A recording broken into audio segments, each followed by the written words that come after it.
हा साहेब देवेंद्र कोठे बोलतोय.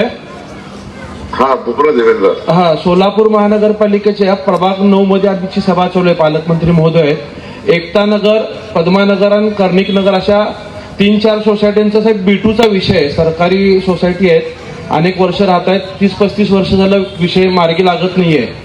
तुम्ही लक्ष घातलं तर हा विषय मार्गी लागेल सर. कुठलं नगर आहे? एकता नगर, कर्णिक नगर सोसायटी आहे. रिटायर्ड लोक आहेत सगळे, जवळपास 1900. 2 नगर आहे का 3 नगर आहे? 2 आहेत सर. इकडचे ह्या प्रभागातले 2 नगर आहेत करून. एकता नगर आणि कर्णिक नगर. दुसऱ्या प्रभागाचं किती आहे? हा दुसऱ्या प्रभागाचं काही नगर आहे का? हा तिकडच्या कामगारांच्या चाळीतल्या आहेत, त्या 13 चाळी आहेत आणि स्वातंत्र्य सैनिक नगर म्हणून इथं. हा ज्या माहित नसल्या. हो साहेब आहे. माईक चालू आहे, स्पीकर चालू आहे सर.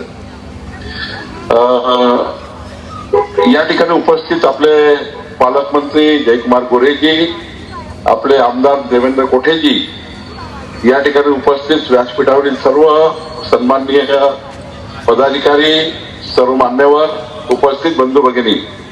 खर तर माननीय देवेंद्र कोठेजींनी विधिमंडळामध्ये 2-3दा हा विषय मांडला आणि कर्णिक नगर, एकता नगर आणि दुसऱ्याही प्रभागातल्या जमिनी ज्या B2 मध्ये आहेत त्या B2 मधल्या जमिनी फ्री होल्ड करून आपल्या तिथे राहणाऱ्या जनतेच्या नावाने, नागरिकाच्या नावाने करून देणे हा विषय सरकारकडे आहे.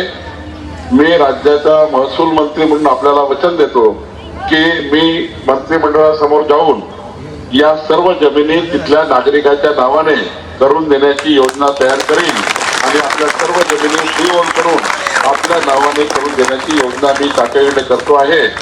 आपण सर्वांना मी आश्वस्त करतो की देवेंद्र कोठेजी यांच्या पुढाकाराने या जमिनी आपल्या नावाने होतील, फ्री होल्ड होतील. तिकडे दुसरे ज्या कामगारच्या चाळी आहेत त्याही फ्री होल्ड होतील.